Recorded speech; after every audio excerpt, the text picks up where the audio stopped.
What an absolute masterclass by DeMar DeRozan. This is why I was so excited when DeMar DeRozan was coming to Sacramento, because there are just certain guys in the NBA, guys like DeMar DeRozan, that you just want to be able to witness on your team because they are so much fun to watch. And even at 35 years old, this guy still absolutely have it. He is still Mr. Clutch, and when he is on one, he just cannot be stopped. This was such an important game for the Kings to win because the Mavericks are the team right in front of the Kings in the standings. And the Kings were tied with Phoenix and Golden State going into this game. It's not like we're quite at the point of the season where there are like must-win games or anything like that, but this is as close to it as you're going to get at this point of the season. A Mavs team that is without a bunch of players, right? Without Anthony Davis. Daniel Gafford went down in this game. They don't have Derek Lively. They just have no bigs.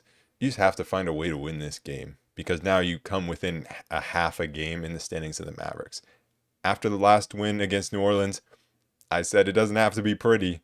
You just got to win games while you're trying to figure things out. And at some point, it's got to look a little better and a little more put together because it is still extremely chaotic. One thing that you cannot say about the Kings post-trade deadline is that they are a calm and put together team. Like this is chaotic basketball. This is 20 turnover basketball. The Kings have been struggling with these turnovers, and it's not necessarily surprising when you traded away a point guard and didn't bring any point guards back. And the Kings allowed 36 points off those turnovers. They themselves had 15 points off of turnovers. So if they lost this game, you could very easily just point to the turnover battle because the Kings were scoring and they were scoring efficiently. They were shooting pretty well. Obviously, DeMar carrying the offense. Zach LaVine had a good first half. You had guys scoring. And it's not like the half-court defense was atrocious or anything. It wasn't great also. But the amount of easy baskets that we just handed the Mavericks in moments where we probably should have been trying to build a lead was killing us. And it just looked so bad in that fourth quarter. And then Doug Christie did something that I knew we'd see at some point, but I really didn't think was going to work. And that's the double big lineup between Sabonis and Valanciunas against the Mavericks team that's playing without a center. And so instead of kind of trying to match the Mavericks by going small, which is what the Kings would do in the past, right? In the past, the Kings didn't have the ability to exploit smaller teams. And even with the Mavericks being super small, the Kings couldn't really exploit it. They weren't able to get the ball to Sabonis inside. And so what did they do? They just put in Valanciunas, and now we're twin towering it. And I said to myself when Doug Christie did that, like, if this works and this somehow ends up winning us this game, we were down like double digits, I will never criticize Doug Christie again. And well, we won the game. Am I going to stick to that? Of course not. Of course I'm going to criticize Doug Christie. But for him to push that button, that is some very good coaching from Doug Christie. And Valanciunas coming in and playing 18 minutes and fouling out is hilarious. But he was so important to that comeback. Then DeMar just took us home. And Malik, I mean, he stepped up huge in overtime because he was having a really rough game, but he stepped up huge in overtime. And it was just hands on head, what are you doing type of plays. But then, the ball's in the air and then somehow we come up with it and then we're scoring. Like this team is so chaotic, so chaotic. But when they win, then it's great. Then we can all laugh about all these chaotic plays. When they lose, and if they would have lost this game, it would have been like, man, I really wish we, actually had a point guard. But for now, we get to enjoy it. But we can start at the beginning of this game, at the start of the first quarter. The beginning of this game was a little frustrating because the teams were just exchanging baskets. And what the Mavericks were doing was they weren't even really involving Kyrie Irving. And they're a shorthanded team. And so it's frustrating when the Mavericks are just able to score without involving Kyrie at all. And they're just giving it to Klay Thompson, and he's running the pick and roll with Daniel Gafford. And what the Mavs were doing, where they were really trying to target this Sabonis and LaVine tandem, because LaVine wasn't really fighting over these screens all that well, And then Sabonis was kind of struggling, deciding whether to try to take away the lane to the basket for Klay or whether to kind of sit back and try to take away the lob to Gafford. Like early on, he tried to take away the lob that let Klay get to the rim. And Sabonis, he had a few stops at the rim, and then he had some other moments that weren't as good defensively. It was kind of a mixed bag for him defending around the rim. But the Mavs were just doing such simple things, being able to get to the rim. And so that was frustrating because it's just like we've seen this before where it feels like we don't have that defensive intensity from the jump to really make the other team feel us. And it was also frustrating because, I mean, in this game, we were scoring early on. Zach LaVine was cutting to the rim really well, and we really got to see his ability above the rim. And Monk was finding him. The Monk-Sabonis two-man game was doing really well. So we were coming right back at him and scoring in the paint as well. And you had DeMar hitting his mid-rangers. There were just a couple of bad turnovers in there. That was really the only problem with the offense. But it just felt like we should have been building a bigger lead because it's not like the Mavericks were going down and hitting their shots and hitting tough shots. It wasn't Kyrie Irving just being the star player that he is, which we would see later on. Instead, it just felt like this super simple, slow action, Klay Thompson pick and roll with Gafford. Like, we can't stop that, really. But then the Kings, they started to build up a bit of a lead. Keon Ellis came in for Monk early on, so we were back to that substitution pattern, more Monk being the De'Aaron Fox in this situation, where he goes out for Keon early, and Keon came in, immediately hit a transition three off a Zach LaVine feed, and it felt like a game where the Kings bench should be able to win out against a Mavericks bench that, even though the Mavericks do have some depth, they have a lot of injuries, and especially with Gafford going down. So it felt like a game where the Kings bench should be able to outplay the Mavericks bench. And so the Kings built up a bit of a lead. It was either an 8 or 9 point lead, 9-point lead. So I think they had a 4-point lead when Monk left. They got a few of those transition moments early. But then after those transition moments, then the Kings offense struggled without a point guard out there in Malik Monk. And so the Kings started to just really try to rely on getting the ball to Sabonis in the post. But the problem was they couldn't get it to Sabonis in the post. This Kings team has been really bad at throwing post-entry passes for a very long time now. And I've said many times before that Sabonis is the only guy who can throw it, but he can't throw it to himself. And so that wasn't working. That was resulting in turnovers. And then offensively, it just kind of looked like everyone was thinking a little bit too much. There was a little too much hesitation. And I think Zach LaVine is the guy where you can really see it, where he catches the ball and he just isn't making quick decisions with it. He isn't just rising up to shoot, and he doesn't seem to have confidence right now in his shot. Not that he's passing up shots necessarily, but just that he can't make a 3-point shot right now. But he's not driving right off the catch, or he's not moving the ball, and he's just sitting on the ball for too long. But that can go for really everyone in these lineups, and it just results in turnovers, not having a guy who you can just throw the ball to and really get something going. And that's why I think it really hurt trying to post up Sabonis so much, because then you couldn't throw the ball to Sabonis out on the perimeter and have him create something in a handoff or with him screening for someone.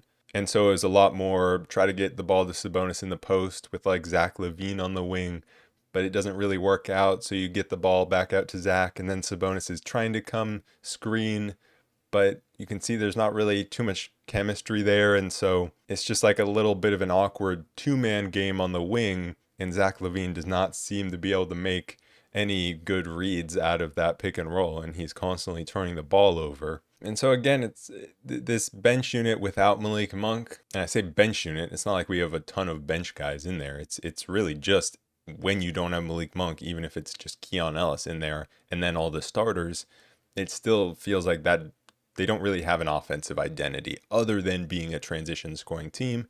And it doesn't feel like Zach LaVine is able to really get involved in a positive way in the half court. He's been great in transition, and they found a few ways to free him up, catching some lobs. But other than that, he hasn't found his way. And so that's the most important thing right now for this team, is finding ways that Zach LaVine can have an impact in the half-court offense. Because once he starts knocking down his threes and being more of an effective offensive player, this team should be a lot better. But you had Spencer Dinwiddie lighting us up. He hit 2 threes early on. He had 12 points. He had an and one that he drew on Jake LaRavia. Then I think he hit another 3 for 12 points in the first quarter. Trey Lyles passed up some corner threes that I thought he should have shot, and that resulted in a turnover and then just another bad shot on a possession. So a 9-point lead turned into an 8-point deficit very quickly in the first quarter. The start of the second quarter was a little better. I thought there was a little too much dribbling from Malik Monk, but it's okay for him to be dribbling. He is the guy who needs to be dribbling quite a bit, but he just didn't really have his offensive game going.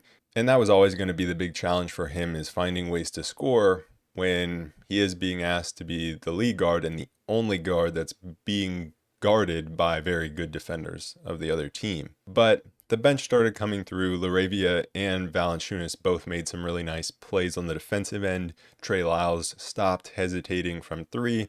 He started to let him go, made 1. Then Gafford got hurt.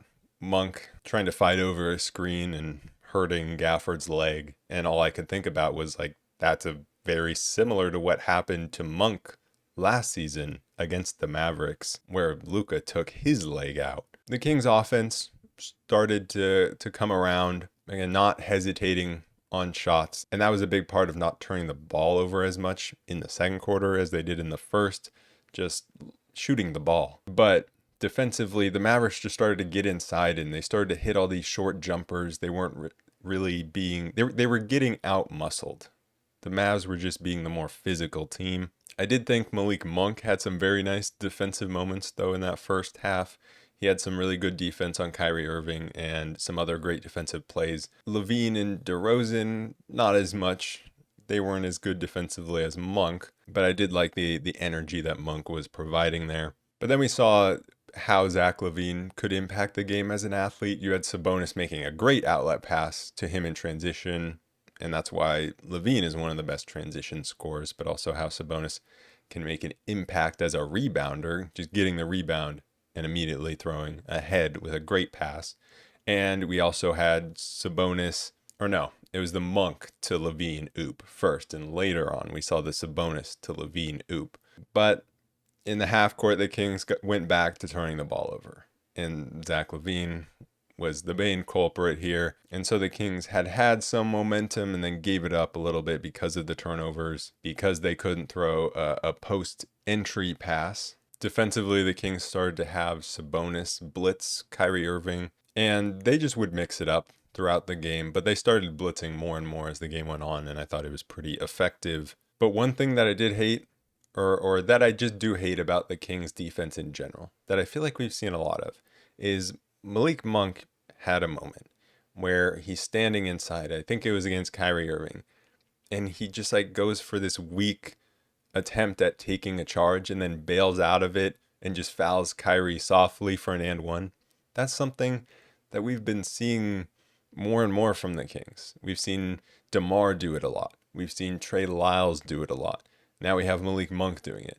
It's like, just play defense. Just move your feet and get your hands up. We all love taking a good charge, but the Kings seem to be really early getting to the spot and then trying to take a charge, but too early where the other team sees it coming, and so early that the Kings defenders have time to bail out of it. But DeMar kept us in it. He kept us in it the entire first half. He hit 3 threes to end the first half. So despite the turnovers, despite some subpar pick and roll defense from Zach LaVine and Sabonis, despite the Mavericks leading 20-4 in points off turnovers, and despite Keegan Murray not attempting a single shot in the first half, DeMar kept us in it. I think he had 21 in the first half. And so that was an interesting stat. Keegan Murray attempting 0 shots. And I think that just had a lot to do, the ball just didn't find him.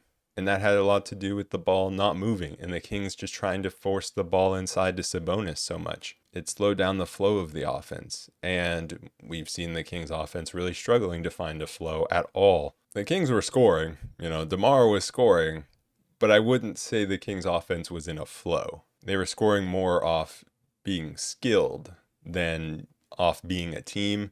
And so for Keegan to have 0 shots, that just can't happen. He's way too talented for that. So we need to be able to find ways to involve him more. And when Sabonis is down low in the post, that just means he's not going to be involved with Keegan Murray in the dribble handoff, which is where a lot of Keegan's offense comes from. But then Keegan had himself a quarter in the third quarter. He was just super aggressive. He took it to the rim, hit a 3. He forced a turnover, got a steal, got out in transition, scored again. And so the Kings' offense was great early on, although they did try to throw over to Sabonis, and then he turned it over. So again, trying to get it to Sabonis down low was not working. But we had the Sabonis to Levine alley-oop pass. But again, it was one of those moments where it feels like we should be building a lead here, but we're not, because the Mavericks are just like beating one guy defensively. They started attacking DeMar DeRozan a lot at the start of the second half. They were just going right at him and scoring pretty easily. And so it just feels like all of this great offense working so hard and Keegan finally getting involved, it just feels like that's for nothing because the Mavs just march to the basket and get an easy layup. Or because Malik Monk just like loses track of Klay Thompson. But we still were generating a lead, and Keegan was just so good. And what was cool was he was doing it in different ways. Now, he hit the 1-3, and he was shooting threes, but he only hit one. But he was attacking in different ways. He was going to the floater, and he was also making things happen other than just scoring. Like he had a nice drop off to Zach LaVine in transition, and LaVine finally hit his only 3 of the game. And then he comes down and he blocks a shot on the other end. Then the Kings kind of tried to go to him a little too much, to the point where the offense got stagnant, where we had Keon Ellis on the wing trying to throw to Keegan in the post and turning it over. So I'm like, okay, now we're not even throwing to Sabonis inside, we're throwing to Keegan and still turning over these post entry passes. And so Keegan had his big spree, but the Mavs responded. Kyrie Irving had some really nice plays, getting to the rim in transition and finishing, hitting a 3, stripping DeMar in the post. And then the turnovers just started coming again, starting with that Keon turnover trying to throw the ball into Keegan. Then the DeMar getting stripped. Then Zach LaVine setting a moving screen. And the Mavs took a 1-point lead. And then the teams were going back and forth a bit. But then there was another turnover from LaRavia that led to a 3. And then you had Malik Monk getting mad that he didn't get a call and not getting back on defense, allowing a wide open 3. I mean, that one pissed me off because he didn't try to defend at all. He was just mad and he didn't get back on defense and he didn't close out to a wide open shooter, because the Kings defense did a really good job of stopping the transition opportunity. If Monk just would have hustled back, then we could have stopped it. But that was a big moment in the game, and I thought that the Mavericks kind of had gotten away at that point. They had a 6-point lead after that sequence where you have turnovers and being mad at the officials, leading to easy offense for the Mavericks. In the fourth, it started okay. Like you had Valanciunas getting inside. There was a really nice play drawn up to get him the ball inside. So finally we exploited some size. But, well, and then Valanciunas, he got a verticality, but then the ball just went straight out to Klay Thompson for 3. And there was actually another play later in the fourth where the Keon like stripped Najee Marshall, but he got it back and then hit a shot clock beating midi. And so even in the moments where the Kings actually did good things defensively, the Mavs were still scoring. And so that was when it felt really rough. And Malik Monk was really just struggling with everything in the fourth quarter. We went down 9. I think we went down even more than that. We went down double digits. And then that's when Doug Christie pulled the trigger, put Valanciunas in the game with Sabonis. And so nobody could throw a post-entry pass into Sabonis. So we said, okay, well, if Sabonis is the only guy that can throw a post-entry pass, we put in Valanciunas and we just have Sabonis throw into him. And that's exactly what they did. Sabonis threw over the top into Valanciunas for an easy bucket. It was so weird defensively. Like you had Valanciunas out there guarding Klay Thompson, and the Mavericks did attack Jonas. Kyrie got 5 straight points, kind of just attacking him. But on the offensive end, it was all about the offensive rebounding that he provided inside.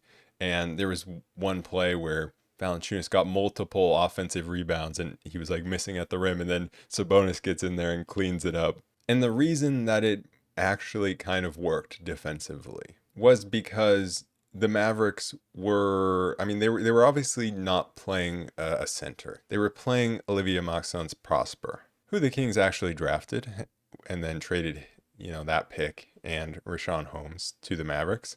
And Omax, he had a good game, but he can't shoot. So the Kings definitely exploited that quite a bit. They also were content with leaving Exum open when he was on the court. And so really it was being able to leave some of these guys at least a little bit. And then you just had the big bodies inside ready to rebound.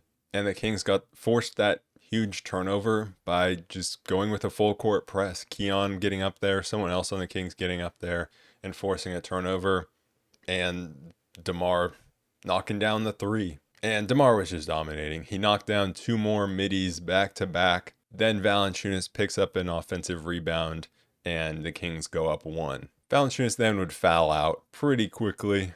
6 fouls in 18 minutes. He was a little all over the place trying to defend inside. But hey, use those fouls. You're not a starting player. That's fine. And so the damage had kind of been done. Valanciunas did his job by the time he fouled out. And that let the Kings get back into the game, get the lead at one point. And DeMar DeRozan was just cooking. I will say Zach LaVine wasn't too much of a help offensively. And that's where he just missed a wide open 3 in the fourth quarter. We need him to be able to, do something, but apparently not in this game. He also almost turned it over later. And it did look right when Valanciunas went out that we might just go back to what we were doing before and end up losing this game because the defense didn't look great and we were missing some shots. But then Malik Monk started to come alive. He got a really nice move to get by Kyrie for a layup, then drew an offensive foul. There was a possession where LaVine almost turned it over, but the Kings got multiple offensive possessions, and Keegan missed an open 3, but Sabonis tipped it in to tie the game with 1:08 left. And the teams went back and forth. But on the Kings' second to last offensive possession of the game, they call a timeout. They have 24 seconds on the shot clock to drop whatever, and they don't start the play until 8 seconds left. And you could see this was really unlikely to work. And the reason is because throughout most of the game, they were using the entire shot clock, and they needed the entire shot clock to really get anything going offensively.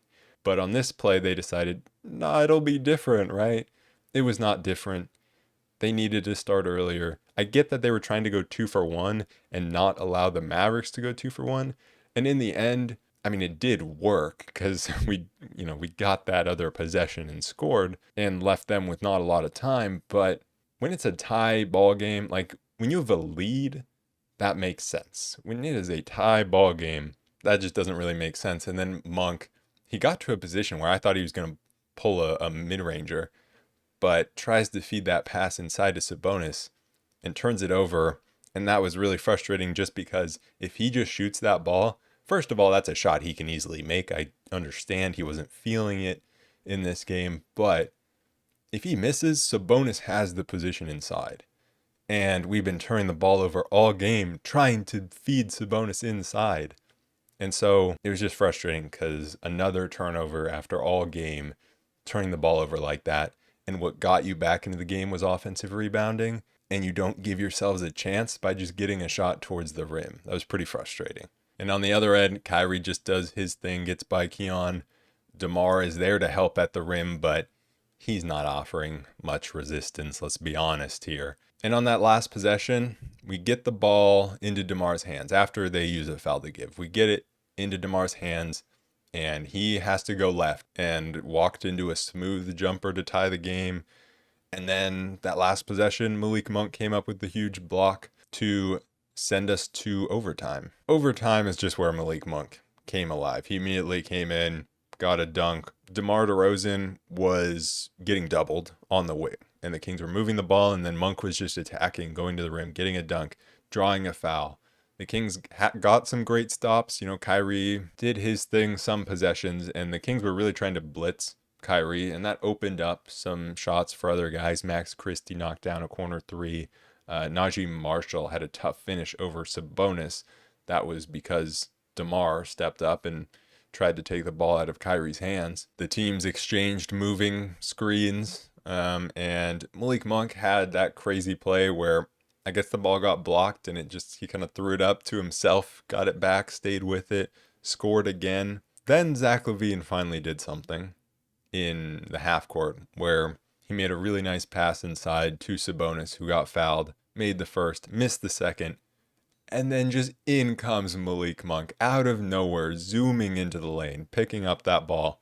And then what I loved is, I mean, he kind of backed it out. He picked it up and went to the corner, but then just immediately reattacked before the Mavs could set up their defense and scored. Kings went up 2. Kyrie missed a 3. Keon tipped the rebound to Monk, and DeMar went down, got fouled, made both free throws with 21 seconds left.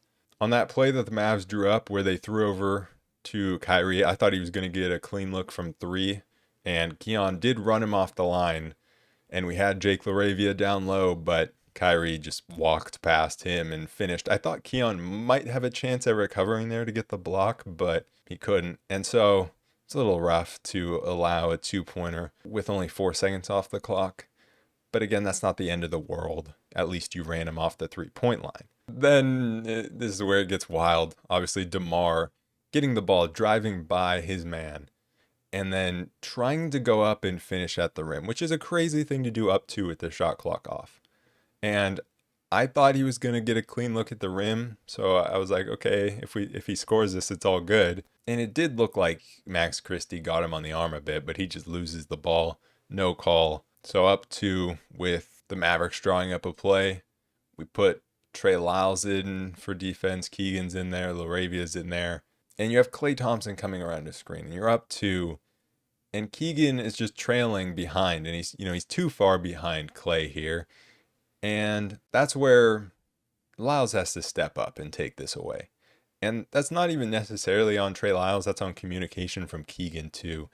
And I think that's Keegan's probably biggest weakness defensively. Well, 1, communication, but then 2, when he's trying to fight over these screens, sometimes he just gets way too far behind. And so that gave Klay a clean look, and you can't give Klay a clean look. I thought they were going to go to Kyrie in the corner, and it looked like there was almost a moving screen down there on Keon. But some pretty bad defense from the Kings there to allow one of the greatest 3-point shooters of all time to just have a clean look at a 3 when you're up 2. But then DeMar DeRozan takes us home, gets to his spot, steps through with the double team on him. And from practice, it was very similar to what he did in regulation.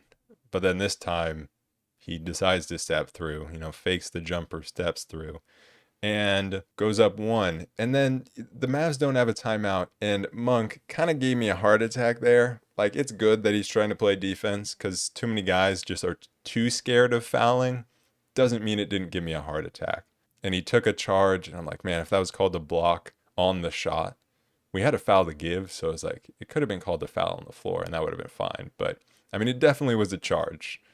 And Monk did a great job of drawing it, but the refs didn't signal initially, and they were so unclear, and they were just like, yeah, we're going to review it. I'm like, review what? I never saw a charge signal, so I was standing there just a little concerned for a bit, even though I thought that was a charge. But a huge win here for the Kings in this just wild Western Conference. It's, especially with the Luka trade now, the West is such a mess. Where you have the Suns who are looking to trade Kevin Durant, and you have the Warriors who traded for Jimmy Butler, and you have us who traded Fox, and then you have the Mavericks in on this who have AD now, and it's just this is just a chaotic Western Conference. But it's open. It's open for us to, I mean, if we play really well, I don't think this is going to happen, but possibly climb as high as the 6th seed and get out of the play-in. It's still possible. That'd be very difficult, but it's still possible. And then hopefully we don't drop to 11. That's pretty unlikely. Or no, sorry, 12 is unlikely. Yeah, we could drop to 11. We could definitely drop to 11, but the Spurs are kind of 23 and 28, not totally in it. Although, if you saw the Spurs game, or at least the box score, De'Aaron Fox had 18 free throw attempts. Remember that period where he had like 5 games without a single free throw attempt? Yeah, now he's getting 18 with the Spurs. Like, all right, I guess so. Going through the individual performances from this game, gotta start with DeMar DeRozan. You know what's kind of crazy about this game? DeMar didn't even play 40 minutes. That's insane. The Kings actually have some depth now, and it's just when I look at these minutes played, it's an overtime game, and you have Keegan Murray playing only 30 minutes, and you have DeMar DeRozan playing less than 40 minutes, even though he scored 42 points. 39 minutes, 42 points, 15 for 22 from the field, so efficient. 4 for 6 from 3, 8 for 8 from the free throw line. Picked up 7 boards, 3 assists, and only 1 turnover with 42 points. DeMar is just so much fun to watch at all times. There may be some frustrating times where the defense is really bad. There's no doubt about that. But offensively, there's just nobody like this guy left in the NBA. They have Sabonis, played 42 minutes, 16 points, 15 rebounds, 8 assists, 7 for 10 from the field, 2 for 5 from the line. He's been struggling from the free throw line lately, which is a bit of a concern here. He started the season so well, but he's been struggling here. But I thought he had a very solid game, and if anybody knew how to throw an entry pass into the post, he would have had an even better game. But I've said it a million times, in the games where he's going against undersized opponents, those are usually not the games where he scores a lot of points, and that was the same here. He has to get into his playmaking bag in these types of games. Monk, 17 points, 8 assists, 4 turnovers, 7 for 17 from the field on 0 for 4 from 3. He just hasn't been a steady point guard for the Kings so far. It just looked a lot better when he had someone he could defer to who could take over there when he maybe didn't have it going. But that doesn't mean he isn't making a positive impact still, because he is, and he's still running this offense and making very nice plays, and his overtime was amazing. And he was just out there hustling, and so that's something we need, especially when you're running out this type of starting lineup with not the best defenders. You need him to be all over the court. LaVine, 17 points, 4 assists, 5 turnovers, 1 for 6 from 3. Amazing in transition, amazing catching lobs, and finishing around the rim.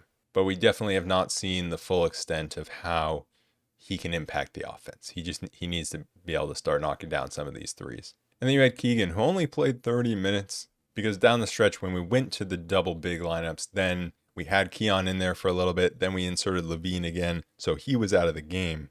And we also just kept Keon in late in this game, even when we weren't going double big, to guard Kyrie Irving. So that's why he didn't play as many minutes as we're used to him doing. But that third quarter was great. Need to find ways to get him more involved and get him more shots. And him ending with 11 shots, you look at that, and that's fine. 11 shots, that's a good amount of shots for him. But it was just the 0 in the first half. That was a little like, whoa, what's going on here? Off the bench, Keon, another game where he plays 30-plus minutes and played a lot of it guarding Kyrie Irving. And that's a tough matchup for him because Kyrie's got the strength on him. And he was knocking Keon off balance. But he definitely had some moments where he won the matchup. And then, of course, he's going 2 for 4 from 3 because he's just that kind of shooter. 8 points, 6 rebounds. Solid game from him. Valanciunas, 13 points, 8 rebounds. He had 4 turnovers. Not all of those were his fault, but yeah, 6 fouls, 4 turnovers, and yet I still feel like he came in and made a pretty positive impact, going 6 for 9 from the field. So just kind of a funny game from him. And then the other guys, Laravia played 13 minutes, scored a couple points, had a couple of nice defensive plays, and then Lyles came in. Thought he should have been more aggressive shooting the ball early on, was passing up too many shots, but then started let it fly a little bit more. But it was interesting that they went to him late in the game, especially for a defensive possession. They inserted him for Sabonis, which I just don't really love. I understand the thinking behind it, but I think Sabonis should probably stay in the game there. But they were utilizing Trey Lyles as an inbounder in this one. Looking ahead, the Kings now have those 2 games in New Orleans back to back. And those are the last 2 games before the All-Star break. Also, Sabonis snubbed again from the All-Star game. Kyrie Irving was the replacement for Anthony Davis, which is insane. But anyways, moving on. These 2 games against New Orleans, obviously, like, you don't expect to win 3 games against New Orleans in the span of just like 6 days. If you could, though, that'd be pretty nice. But split this pair and I'll also be content. But the Kings just have to be better defensively against Zion Williamson. And it's not even against Zion specifically, but it's when you're rotating, when you load up against him and then you get into the rotations. They have to be quicker on those rotations, just more engaged. Have to make sure you're communicating on any screens that involve Trey Murphy or CJ McCollum. You can't give them any space, especially Trey Murphy way beyond the arc, because those were the 3 guys that killed us: Zion, CJ, and Trey Murphy. And there wasn't really anybody else. I mean, Brandon Boston stepped in and hit a few threes, but look, Zion can go for 100. If you're able to shut the other guys down, then you should be able to win against the Pelicans. But anyways, that is it for this episode of the Roll Report. I will be back to recap the game against the Pelicans on Wednesday, so I will see you guys then. Peace.